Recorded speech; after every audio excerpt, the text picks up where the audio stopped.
Hi. So I'm not really sure where to start. So I guess I'm just gonna start talking and then I'm probably gonna go back and edit the shit out of this video so that I take out all the awkward pauses that there are likely to be a few of. So, um, what should I say? So my name is June Hartsee. Um, I'm writing a book right now. It's my first book.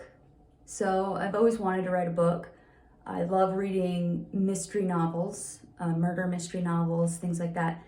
And I've always wanted to write one. And it's been a lot of fun. I actually have I have an outline for pretty much the whole plot. Now I'm just filling in the gaps and filling out the story and building my characters better. But with an outline already. So what is my book about? Well, I guess if I'm going to tell you what my book's about, I should probably tell you a little bit about who I am and where I'm drawing my inspiration from. So, I was a heroin addict and I was a sex worker for a long time, many years, and I think that most people don't really understand what it means to be in sex work. I think a lot of people just go straight to, pimps and slavery, sexual slavery, and these horrible things, which do exist. Don't get me wrong, those things are out there. But I think more often than not, there's a lot of girls, women, that choose to be in that profession for a variety of reasons, and they come from all walks of life, and it's happening every day in every place that you can imagine in different ways. It's a huge population of people that is largely unseen, and I was in it. I was part of it. So what my book is about is a group of girls that worked at a rub and tug. This was a real place. This is a place that I used to work at in Utah. It's like a massage parlor, except this place was masquerading as a Reiki healers type place. Which, if you're familiar with what Reiki is, it's often used as a guise for prostitution, a variety of forms, because it's not regulated in Utah. I think this has changed actually in the last couple of years. There's been some kind of legislation passed that is making it be regulated, but in the time that I was working, it was not regulated. So what Reiki is supposed to be, this spiritual healing thing where you don't actually have to touch a person to heal them. So it's like massage, but you're not actually touching them. You're hovering your hands above them and focusing your energy into their body to heal them, which I think is a little shit. I don't know. There's probably people out there that really believe in that shit, but I don't.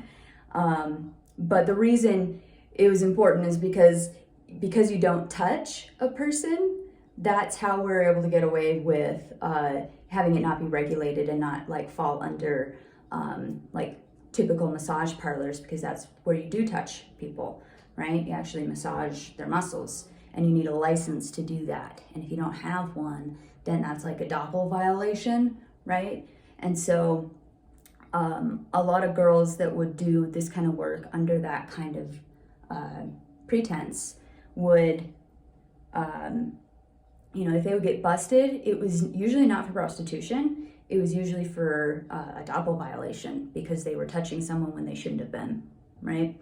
Of course, they get busted for prostitution too. I was never busted, luckily. Knew plenty of girls that were busted, and I didn't just work at this rub and tug. I also worked at in a bunch of different forms. So I was on the street for a little bit, just walking down the street, and would get picked up in cars, and they would always assume that that's what I'm offering. And that's actually kind of how I got into it, was because I was literally just walking down the street and someone offered me a ride, and I was kind of in a really shitty spot in my life, and so I just got in, and they asked me how much, and I mean, of course I knew what they were talking about, but I was kind of surprised by that because I didn't really look, I mean, I look like a little girl, and actually now that I say that out loud, like that probably makes sense, like I look like a little girl. So yep, people are terrible, but they picked me up, and I realized how easy it was. And I was a drug addict, and I was like right out of rehab for the second time. And so I went for it. Yeah, no self-respect. That's just what I did. And then I did it a lot. And then I met someone who actually helped me get into a methadone clinic through the profession, right? And, you know, I kind of fell in love with him, thought we were going to get married someday. He was like 33 or something years older than me. That's a whole story, but I'll leave that for another time. So anyway, I kind of forgot where I was going with this. Yeah, so I mean, I did prostitution on the street, so that's probably like the scariest way to do it. But I also was a stripper for a short period of time, very short period of time. I could dance. I wasn't super flexible, but I could dance. I knew how to move, and I knew how to hustle. I knew how to go talk to guys and make them like me and make them think I like them. And so I was able to actually make a pretty decent amount of money doing that. But I wasn't pretty enough. Sounds terrible to say. I know I'm pretty enough now. Like, I know it's been a long road to get to a place where I can accept, you know, the way that I look and love myself. I'm still working on it every single day. But at the time, you know, that was what they told me. I was not quite skinny enough. You know, I had the tits, I had the moves, I had personality, I could talk to people, but I wasn't your typical stripper body type, right? I had more curves, and honestly, they're lost. A lot of guys like that. Like, not every guy's looking for the heroin chic, anorexic, twig girl spinning around the pole. Like, you know, they're not always looking for that. But whatever, so I did that for a while, and then when I got fired, you know, I met a girl who introduced me to this, you know, Reiki healing or whatever, and she told me I could make a lot of money, and I was like, oh, that sounds like, let's just cut to the chase, like, let's not even spend time trying to woo them in a club and then get them to take me outside the club, you know.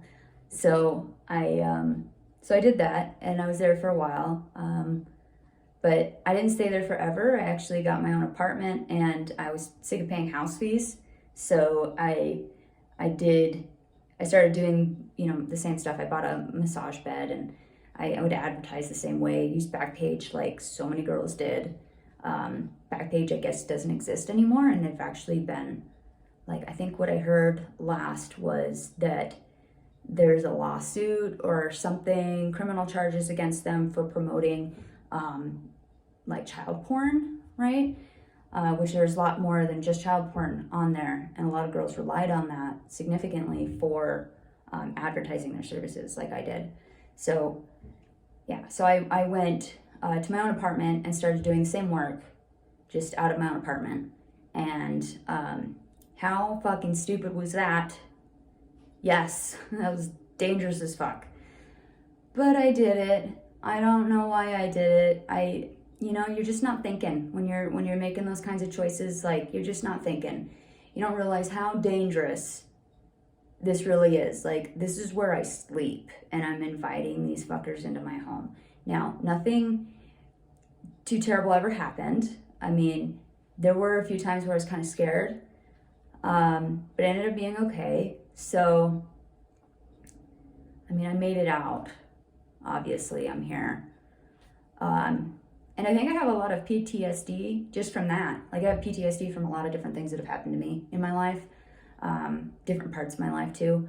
And I think that's one part of my life that gives me PTSD. Like, sometimes feel like I am being watched, because I was for a while. Like, how stupid. I was having people come to my house, and I tell them a fake name, but that's where I actually lived. And like, I don't know if they realize that's where I actually lived. I mean, it would be kind of dumb if they didn't realize that.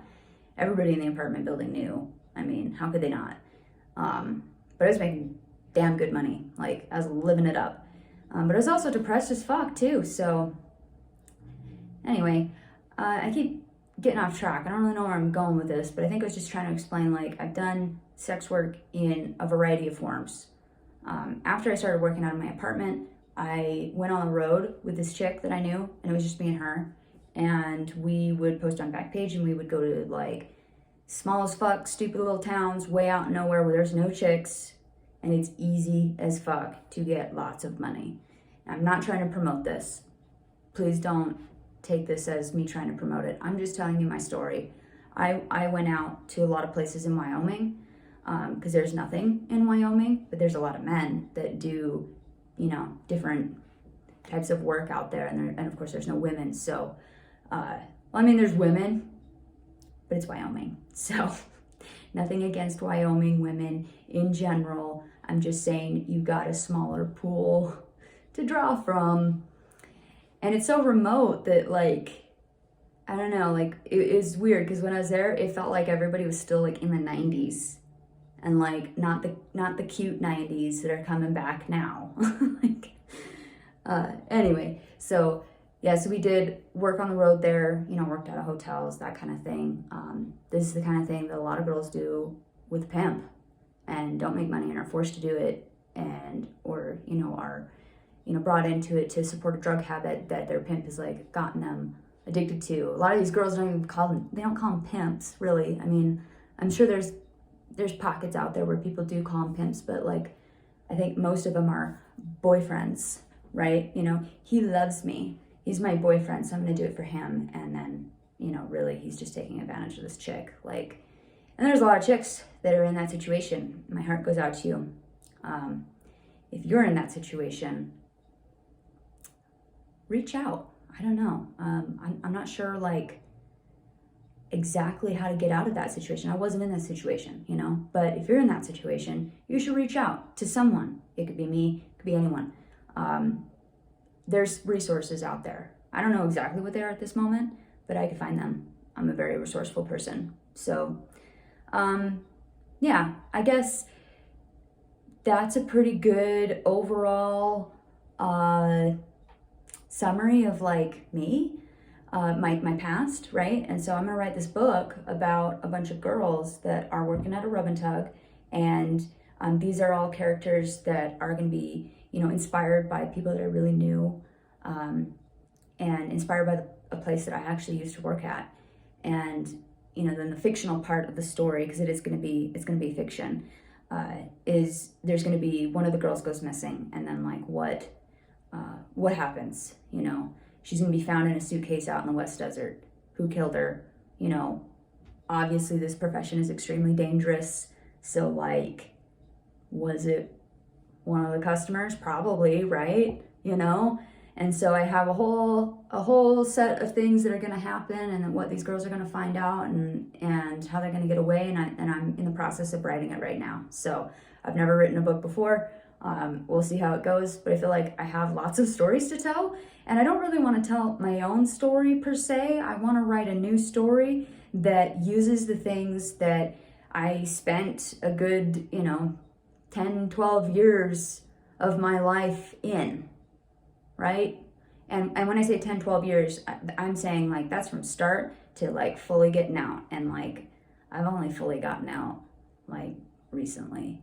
I mean, I stopped working like 5 years ago, but because of what it took to get out, I mean, I had to get into a stable situation. I did not have help. Like, I did not have parents to fall back on. I was broke as shit for a long time. But I went to school, and I now have 3 degrees. 2 of them are master's degrees, and I work in finance, and I make really good money, and I'm in a really good place in my life now. And, you know, because I wasted so much of my younger years doing stupid things and not saving for retirement, of course, you know, and, you know, traumatizing myself, putting myself in situations where I would be traumatized over and over. I'm trying to like take back, you know, like, let's put that shit to use.